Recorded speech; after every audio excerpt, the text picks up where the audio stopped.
بسم اللہ الرحمن الرحیم۔ السلام علیکم ورحمۃ اللہ۔ محترم سامعین، آج کی اس ویڈیو کے اندر سورۃ فاتحہ کا ترجمہ اور مختصر سی تفسیر بیان کی جائے گی۔ اس سے پہلے جو ویڈیو تھی اس کے اندر سورۃ فاتحہ کے فضائل کو بیان کیا گیا تھا۔ اب سورۃ فاتحہ کے متعلق ترجمہ اور تفسیر۔ الحمدللہ رب العالمین الرحمن الرحیم مالک یوم الدین ایاک نعبد و ایاک نستعین اہدنا الصراط المستقیم صراط الذین انعمت علیہم غیر المغضوب علیہم ولا الضالین۔ یہ سورۃ فاتحہ مکی ہے۔ مکی ان صورتوں کو کہا جاتا ہے جو آپ صلی اللہ علیہ وسلم کی ہجرت کرنے سے پہلے نازل ہوئی، وہ صورتیں مکی ہوتی ہیں، اور آپ صلی اللہ علیہ وسلم کی ہجرت کرنے کے بعد جو صورتیں نازل ہوئی وہ صورتیں مدنی ہوتی ہیں۔ تو یہ صورت مکی ہے۔ اس صورت کی 7 آیات ہیں، اور اس صورت کی شروع والی جو 3 آیات ہیں اس میں اللہ کی حمد و ثنا ہے، اور اس کے بعد جو 3 آیات آئیں گی اس کے اندر اللہ تبارک و تعالیٰ نے آپ صلی اللہ علیہ وسلم کی رسالت، قیامت اور اسی طرح واقعات کا تذکرہ فرمایا۔ سب سے پہلی آیت الحمدللہ رب العالمین۔ لفظ الحمد یہ حمد تعریف کے معنی میں بھی آتا ہے اور شکر کے معنی میں بھی آتا ہے، لیکن یہاں پر جو ہے الحمد سے مراد تمام تعریفیں۔ اب تعریف جو ہوتی ہے کبھی یہ زبان سے بھی ہوتی ہے، دل سے بھی ہوتی ہے، شکرانے کے طور پر بھی ہوتی ہے۔ تو الحمد کا لفظ لا کر اس میں سب قسم کی تعریفیں آ گئیں، چاہے وہ زبان سے ہوں، چاہے دل سے ہوں، چاہے شکرانے کے طور پر ہوں، تو سب تعریفیں للہ و اللہ کے لیے ہیں۔ تو الحمد کے اندر، اور اسی طرح آپ قرآن و حدیث کے اندر جتنی بھی آپ دعائیں دیکھیں، وہ دعائیں جس میں شکر کا ذکر ہے، وہ دعائیں جس میں اللہ کی تعریف ہے، وہ شروع بھی الحمد سے ہوتی ہیں۔ مثلا کھانا کھانے کے بعد کی دعا الحمدللہ، اللہ تیرا شکر ہے، اور اسی طرح پانی پینے کے بعد لفظ الحمدللہ آتا ہے۔ جب انسان سو کے اٹھتا ہے اس وقت جب ہم دعا پڑھتے ہیں اس کے شروع میں بھی الحمدللہ آتا ہے، اور تو لہٰذا الحمد کا لفظ دعاؤں کے اندر جن کے اندر شکر کا لفظ آیا اس کے اندر بھی الحمد کا آتا ہے لفظ۔ اور اسی طریقے سے اللہ تبارک و تعالیٰ کی جب تعریف جن الفاظ کے اندر قرآن و حدیث میں کی گئی ہے ان کے شروع میں بھی لفظ الحمد آتا ہے۔ تو الحمد سے مراد تمام تعریفیں ہیں، سب قسم کی تعریفیں وہ اللہ کے لیے۔ آج دیکھیں دنیا میں اگر ہم دیکھتے ہیں کوئی انسان کسی کی تعریف کر رہا ہے تو جس کی وہ تعریف کر رہا ہے اس کو بنانے والا کون ہے؟ اس کو بنانے والا اللہ ہے۔ تو حقیقت میں اللہ کی ہی تعریف ہو رہی ہے پوری دنیا کے اندر۔ آج ہم دنیا کے اندر کوئی چیز دیکھتے ہیں، حیران ہو جاتے ہیں، تو اس کی ہم تعریف کرتے ہیں کہ یہ کتنی اچھی بنی ہے، تو ہم غور فکر کریں کہ اس کا بنانے والا کون ہے؟ اس کا بنانے والا اللہ ہے۔ تو سب تعریفیں گویا کہ اللہ کے لیے ہیں۔ تو الحمد کا لفظ لا کر ایک لفظ الحمد ہے، تو اس میں تعریف سب کی آ جاتی ہے، تمام تعریفیں آ جاتی ہیں، چاہے زبان سے ہوں، چاہے دل سے ہوں، چاہے شکرانے کے طور پر ہوں، سب تعریفیں للہ اللہ تبارک و تعالیٰ کے لیے ہیں۔ آگے رب العالمین، تو اس لفظ کے اندر رب کس کو کہتے ہیں؟ رب کہتے ہیں پالنے والے کو، تربیت کرنے والے کو، اور ایسا تربیت کرنے والا، ایسا پالنے والا کہ اس کے حد کمال تک اس کو پہنچا دے، یعنی اس طریقے سے پالے کہ جو اس کو کمال ہے، جہاں تک اس کو پہنچنا چاہیے تھا وہاں تک اس کو پہنچا دے، اس کو رب کہتے ہیں۔ اللہ تبارک و تعالیٰ نے انسان کو پیدا کیا، انسان کو اللہ پاک نے ماں کے پیٹ کے اندر بھی نہیں بھولا، وہاں پر بھی اس کو رزق دیا، کوئی رزق کا انتظام نہیں تھا، اللہ نے انسان کی وہاں بھی پرورش کی۔ پھر ماں کے پیٹ کے آنے کے بعد، باہر آنے کے بعد دنیا میں اللہ نے وہاں بھی انسان کی پرورش کی۔ پھر اللہ تبارک و تعالیٰ نے اس کی پرورش کرتے کرتے حتیٰ کہ وہ اپنے حد کمال جوانی کو پہنچ گیا، تو اس کو رب کہتے ہیں۔ اللہ تبارک و تعالیٰ ہر مخلوق کی، ہر چیز کی، ہر جاندار کی اللہ تبارک و تعالیٰ اسی طریقے سے تربیت کرتے ہیں اور اسی طریقے سے اس کو اللہ تعالیٰ پالتے ہیں۔ تو رب کا معنی ہوتا ہے پالنے والا، تربیت کرنے والا۔ اور العالمین، عالمین یہ جمع ہے، اس کی واحد عالم آتی ہے۔ تو اللہ تبارک و تعالیٰ فرما رہے ہیں کہ میں تمام جہانوں کا پالنے والا ہوں۔ اب جہان ایک نہیں ہے، انسانوں کا جہان الگ ہے، پرندوں کا جہان الگ ہے، درندوں کا جہان الگ ہے، ایسی مخلوق جو سمندر کے اندر رہتی ہے ان کا جہان الگ ہے، ایسی مخلوق جو آسمان میں رہتی ہے ان کا جہان الگ ہے۔ تو یہ سارے جہان ہیں، ہم ان کو گنتی بھی نہیں کر سکتے، یہ مختلف ہیں جو میرے اور آپ کے شمار کے اندر ہیں، جن کو ہم گن لیتے ہیں۔ باقی ایسے بھی جہان ہے، ایسے بھی مخلوق ہے جس کی ہم وہاں تک پہنچ نہیں سکتے، لیکن وہ اللہ کے علم میں اندر ہے۔ جنوں کا الگ ایک جہان ہے۔ تو اللہ نے فرمایا کہ ان سب کا پالنے والا میں صرف اللہ ہوں، تو اس لیے فرمایا کہ رب العالمین۔ جب دیکھیں اللہ نے فرمایا کہ میں رب ہوں، پالنے والا ہوں تمام جہانے والوں کا، جب پالنے والا وہی ہے تو تعریف کے لائق بھی وہی اللہ، اور اسی طرح ہم اور عبادت کے لائق بھی وہی اللہ۔ یعنی یہ اس بات کی دلیل ہے کہ جب پالنے والا اللہ ہے تو تعریف کے لائق بھی وہی اللہ ہے۔ تو یہ تو پہلی آیت کا ترجمہ اور تفسیر تھا۔ الحمدللہ رب العالمین، تمام تعریفیں اللہ کے لیے ہیں جو پالنے والا ہے تمام جہانوں کا۔ اگلی آیت ہے الرحمن الرحیم، جو مہربان اور نہایت رحم کرنے والا۔ رحمان اور رحیم یہ مبالغے کے صیغے ہیں، یعنی ان کے اندر مہربانی والا معنی اور رحمت والا معنی کثرت سے زیادہ پایا جاتا ہے۔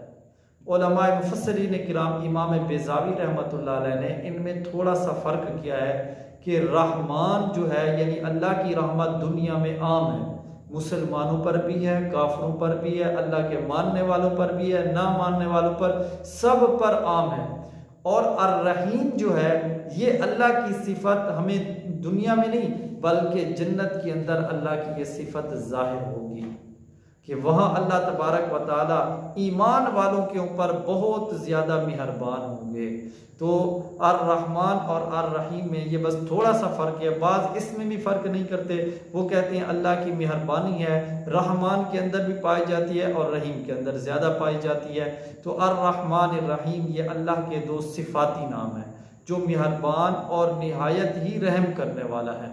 آگے اللہ نے فرمایا الرحمن الرحیم کے بعد فرمایا مالک یوم الدین، جو مالک ہے قیامت کے دن کا۔ یوم کا لفظ عربی کے اندر دن کے معنی میں کے اندر آتا ہے، اور مالک اس کو کہتے ہیں جس کا قبضہ ہو، قدرت ہو اور اس کے اختیار کے اندر ہو، اس کو مالک کہتے ہیں۔ تو انسان کو بنانے والا اللہ، جب بنانے والا اللہ تو مالک بھی اس کا اللہ، دنیا کو بنانے والا اللہ تو اس کا مالک بھی اللہ۔ تو اس لیے فرمایا کہ وہ مالک ہے۔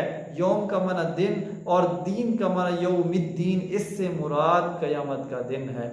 قیامت کے دن بدلے اور جزا کے دن کا مالک وہ اللہ ہے۔ تو جو سزا اور جزا کا دن ہے وہ قیامت کا دن ہے، اور دنیا جو اللہ نے بنائی ہے یہ دارالعمل ہے۔ اب یہاں سے ایک بات سمجھ آ گئی کہ دنیا کے اندر اللہ تبارک و تعالیٰ نے کافروں کو جو اتنی مہلت دی ہوئی ہے، اتنی زیادہ دنیا کی وسعت دی ہوئی ہے، اس میں سے ہمیں یہ ذہن میں نہیں لانا چاہیے کہ اللہ تبارک و تعالیٰ کے یہ محبوب ہیں، یا ان کا یہ کچھ ایسی باتیں ذہن میں نہ لائیں۔ اللہ تبارک و تعالیٰ قیامت کے دن کا مالک ہے، اور اللہ تبارک و تعالیٰ سزا اور جزا جو دیں گے، اس کا بدلہ وغیرہ جو دیں گے وہ قیامت کے دن دیں گے۔ تو قیامت کے دن اللہ تبارک و تعالیٰ سب کا حساب کتاب لیں گے۔ یہ دنیا دارالعمل ہے، دارالامتحان ہے، اس میں ہر بندہ اپنا فرض پورا کر رہا ہے، اپنی ڈیوٹی پوری کر رہا ہے۔ مسلمان بھی اپنی ڈیوٹی کے اندر لگا ہوا ہے، اللہ کے احکامات کو پورا کر رہا ہے۔ اب اس کا بدلہ جو ملے گا، ان اعمال کا جو بدلہ ملے گا، اس کو قیامت کے دن ہی ملے گا۔ اور دنیا میں بھی اللہ پاک دکھا دیتے ہیں۔ اور کافر جو لوگ اللہ کو نہیں مان رہے، گناہ گاری کے اندر زندگی گزار رہے ہیں، ان کو بھی قیامت کے دن اللہ تبارک و تعالیٰ ان کے برے اعمال کا بدلہ دیں گے۔ تو مالک یوم الدین سے مراد قیامت کا دن ہے۔ قیامت کے دن اللہ تبارک و تعالیٰ اعلان فرمائیں گے اس چیز کی دوسری آیت کے اندر وضاحت آتی ہے لیمن الملک اليوم، آج کے دن کس کی بادشاہی۔ آج ہم ظاہر کرتے ہیں ہماری ملکیت، کچھ اور بھی لوگ بادشاہ ظاہر کرتے ہیں کہ ہمارا ملک یہ چیزیں وہ چیزیں، تو قیامت کے دن اللہ اعلان فرمائیں گے لیمن الملک اليوم، آج کس کی بادشاہی۔ یہ آواز گونجتی رہے گی، کتنے عرصے تک گونجتی رہے گی، کوئی بھی جواب نہیں دے سکے گا۔ اللہ خود جواب دیں گے للہ الواحد القہار، صرف جو بادشاہی ہے وہ اکیلے اللہ کی ہے، جو غالب ہے اور زبردست طاقت والا ہے۔ ایاک نعبد و ایاک نستعین، دیکھیں اللہ تبارک و تعالیٰ کی حمد و ثنا بیان ہو گئی۔ جب تمام پالنے والا اللہ ہے، تعریف بھی اللہ کی ہے، تو یہ اس بات کی دلیل ہے کہ عبادت کے لائق بھی اللہ ہے۔ صحیح، عبادت بھی اسی کی جائے اور سوال بھی اسی سے کیا جائے، کیونکہ تعریف بھی اسی کی ہے اور پالنے والا بھی وہی ہے، خالق بھی وہی ہے، مالک بھی وہی ہے۔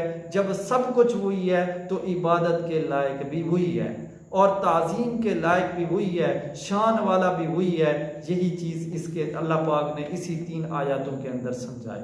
آگے اللہ نے فرمایا ایاک نعبد و ایاک نستعین، اے اللہ، یہ اللہ تبارک و تعالیٰ یہاں سے انسان کو سکھا رہے ہیں، تعلیم دے رہے ہیں کہ اللہ تبارک و تعالیٰ کی عبادت کیسے کرنی ہے اور کیسے اس سے مدد مانگنی ہے۔ تو ایاک نعبد، یہ جملہ انسانوں کے لیے، اے اللہ ہم خاص تیری ہی عبادت کرتے ہیں اور تجھ سے ہی مدد مانگتے ہیں۔ ایاک نعبد، خاص تیری ہی ہم عبادت کس کو کہتے ہیں؟ عبادت کہتے ہیں کہ کسی ذات کی اتنی دل کے اندر تعظیم ہو، احترام ہو، اتنی اس کی بڑائی اور شان ہو کہ اس کے آگے جھکا جائے، اور وہ صرف اللہ ہے کہ اس کی اتنی شان ہے اور اللہ تبارک و تعالیٰ کی اتنی عظمت ہے کہ ہمیں اس بات پہ لائق دیتی ہے کہ ہم اس کی عبادت کریں۔ وَإِيَّاكَ نَسْتَعِينُ، اور خاص ہم تجھ سے ہی مدد مانگتے ہیں۔ عبادت بھی ہم اللہ کی کرتے ہیں اور مدد بھی ہم اللہ سے ہی مانگتے ہیں۔ تو اللہ تبارک و تعالیٰ سے دعا ہے کہ اللہ تبارک و تعالیٰ ہم کو اپنی عبادت کی بھی توفیق عطا فرمائے اور اپنے سے مدد مانگنے کی بھی توفیق عطا فرمائے۔ اور اسی طرح اگلے جملے کے اندر اہدنا الصراط المستقیم، یہ اگلا جملہ اسی کی تشریح ہے کہ اللہ سے کہا نا کہ ایک بندہ نے سوال کیا، بندہ کہتا ہے اے اللہ میں تیری ہی عبادت کرتا ہوں اور تجھ سے ہی مدد مانگتا ہوں۔ تو عبادت کے لیے اللہ سے دعا کرتا ہے انسان اہدنا الصراط المستقیم، اے اللہ ہمیں سیدھا راستہ دکھا۔ تو جو سیدھا راستہ ہے یہی اللہ کی عبادت ہے۔ اسی سیدھے راستے پہ ہم چلیں گے، صراط مستقیم پر چلیں گے، تو یہ اللہ تبارک و تعالیٰ کی عبادت بھی اسی کے اندر آ جاتی ہے اور اللہ سے مدد مانگنا وہ بھی اسی کے اندر آ جاتا ہے۔ تو اہدنا الصراط المستقیم، یہ بھی بندے اللہ تبارک و تعالیٰ سے سوال کر رہے ہیں اے اللہ ہمیں سیدھا راستہ دکھا۔ صراط الذین، اب یہاں سے اسی سیدھے راستے کی تفسیر ہے کہ ان لوگوں کا راستہ اللہ ہمیں دکھا جن پر تیرا انعام ہوا، اور ان لوگوں کا راستہ نہ دکھا جن پر تیرا غضب ہوا۔ تو یہ لفظ صراط سیدھے راستے کی تفسیر ہے۔ اور آگے اللہ تبارک و تعالیٰ نے اسی کے اندر بھی یہی بیان فرمایا کہ سیدھا راستہ کون سا ہے؟ وہ سیدھا راستہ ان لوگوں کا راستہ ہے جن پر اللہ کا انعام ہوا۔ اب کن پر اللہ کا انعام ہوا؟ قرآن پاک نے اس بات کی دوسری جگہ پر وضاحت فرمائی، اولئک الذین انعم اللہ علیہم من النبیین والصدیقین والشہداء والصالحین، کہ سیدھا جن پر اللہ کا انعام ہوا وہ انبیاء علیہ السلام، صدیقین ہیں، شہداء ہیں اور اللہ کے نیک بندے ہیں۔ تو ان لوگوں کا جو راستہ ہے یہ صراط مستقیم والا راستہ ہے، اور یہ وہ راستہ ہے جس پر اللہ تبارک و تعالیٰ نے انعام فرمایا۔ تو آج ہم بھی اس راستے پہ چلیں گے، انبیاء علیہ السلام کے راستے پہ چلیں گے، تو اللہ کی انعام، اللہ کی رحمتیں ہم پر بھی ہوں گی۔ اور آگے اللہ تبارک و تعالیٰ سے بندہ یہ دعا کرتا ہے اے اللہ ان لوگوں کے راستے پہ ہمیں نہ چلا جن پر تیرا غضب ہوا، جن پر تیرا عذاب نازل ہوا، جن پر تیرا قہر نازل ہوا، ان لوگوں کے راستے سے ہمیں بچا۔ علماء کرام فرماتے ہیں اس سے یہود و نصارہ، کفار اور یہ چیزیں تمام اس کے اندر آگے ہیں جو اللہ کو نہیں مانتے۔ تو ان پر اللہ کا غضب ہوا۔ اللہ تبارک و تعالیٰ نے اس کی تفسیر کون لوگ تھے جن پر اللہ کا غضب ہوا اور کون لوگ وہ تھے جن پر اللہ کا انعام ہوا، وہ آگے ہم سورۃ بقرہ کے اندر پورے قرآن پاک کے اندر اس کی تفصیل آئے گی۔ شروع کے اندر میں نے یہی بیان کیا تھا کہ سورۃ فاتحہ پورے قرآن پاک کا مضمون ہے، متن ہے، اور پورا قرآن اس کی شرح ہے۔ اللہ کی حمد یعنی توحید پہلی 3 آیتوں کے اندر آ گئی، اور آپ صلی اللہ علیہ وسلم کی رسالت اس کے بعد والی آیت کے اندر آ گئی، اور اسی طرح قیامت کا ذکر بھی آ گیا، اور قرآن پاک کے اندر جو پہلے لوگوں کے واقعات ہیں وہ صراط الذین انعمت، جن پر تیرا انعام ہوا، کن پر انعام ہوا قرآن پاک میں آگے تفصیل ہے۔